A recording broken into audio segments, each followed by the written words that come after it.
Hey guys, how's it going? This is Natinator, and welcome back to the third part of the series titled NoEnd House.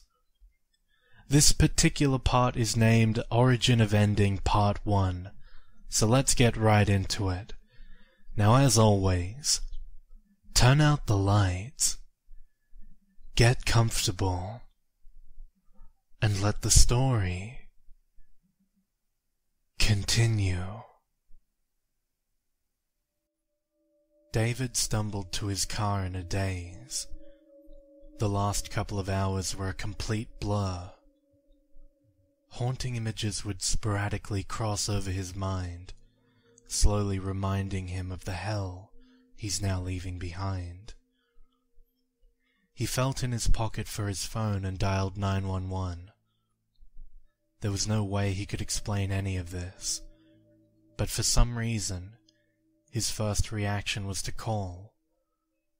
Maybe they could just come here and confirm that it's a normal house, nothing more. They could put his mind at ease, and he could go home, live a normal life with... Then he remembered. The dirt underneath his feet slipped around him as David tore back to the house. Maggie was in there. As he ran, he flipped through his phone, looking for the old texts he knew he sent. But there was nothing. There were texts, to Maggie from Maggie, but all of them were blank. David swore under his breath as he reached the door. He tried the knob, but no use. With both fists, he pounded on the door, screaming Maggie's name. Nothing. His fists were red and burning, and David slumped to his knees, palms dragging down the door as he went. After a few moments, David felt his eyes sting. He had left her in there. The woman he loved went in to save him, and took his place. He had to find a way in. There had to be another way in. David got to his knees with a renewed energy, but before he could move, he felt his phone vibrate. It was a text, and looking at the name gave him relief. It was Peter Terry. Maybe he could help. Hey, Dave, you alright? Haven't heard from you in a while. Peter, Jesus, where are you? I'm in the house. Went in to find you, man. I told you not to go. It's past now, but whatever, Peter. I need to get back in. Do you know how? Go around back. There's an oak next to the house with a trap door at its base. Go through there. It's a service entrance. What? Why the fuck would this place need a service entrance? Just get to the tree, man. I'm trying to help you. David didn't have time to ask anything more. He took off running down the porch to the other end of the house, leaping over the side rail and landing in an awkward pile below. He could see the tree wasn't far. Or maybe it was. It was so big the depth perception was hard to figure. And was that even there before? Yeah, he had other shit on his mind earlier, and who really takes notice of trees? But this one, it was massive. He ran up to the side and there it was, a small wooden door on the ground below it, like one of those old cellar doors houses used to have leading into their basements. David looked around him and behind his back, and he wasn't even sure why he did. He just had one of those feelings. Shaking it off, David yanked on the handle. The rusted hinges groaned in protest, but after a few hard pulls, it gave way, and revealed the darkness below. With a heavy sigh, David slowly made his way down. Jesus, it was dark. But soon, David was hit with a smell that put the darkness to shame. It was like burnt hair covered in shit and mold. He spat onto the ground.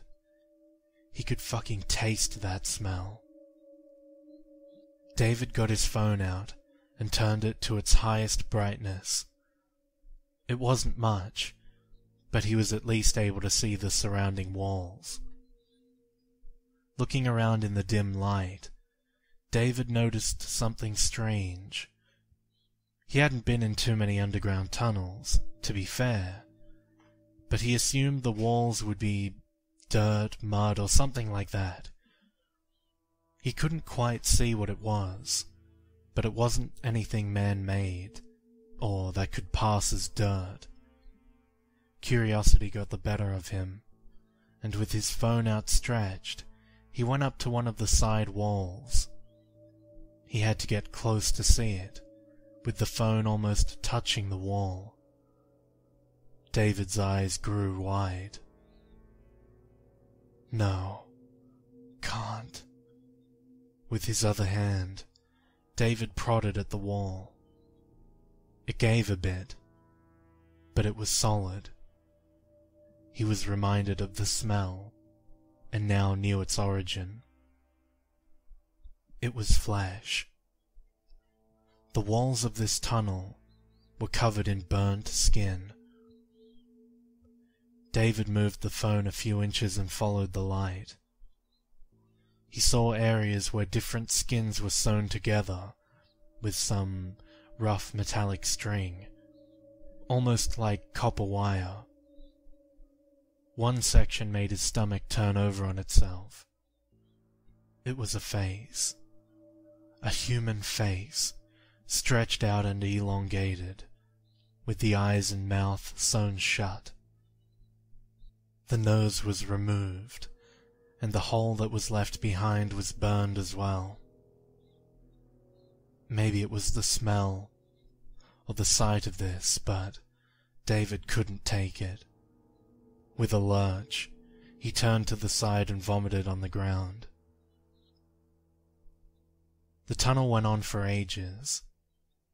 What was most likely only a few minutes felt like hours to David. He had to get inside and save Maggie. Nothing else mattered. Peter was a friend of his, but if it came down to it, Maggie was the first to save. Peter could rot in there if need be. Then again, he was the one that told him about this path. David's mental debate ceased after something from behind touched him. With a start, he spun around and was face to face with nothing. Confused, David brought his phone up and reached out into the blackness. Nothing. Nothing except a wall. A wall that wasn't there 2 minutes ago, rank and covered in flesh. David screamed and pounded on the wall in front of him, and it gave only slightly. The hole was shrinking, trapping him in as he walked.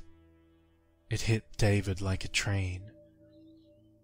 He was in the service tunnel, but he was in the house. It had him. There was no going back. The house was pulling him in, and it was glad to see him.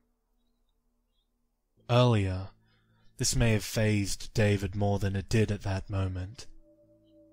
There, in that hell tunnel, David barely flinched.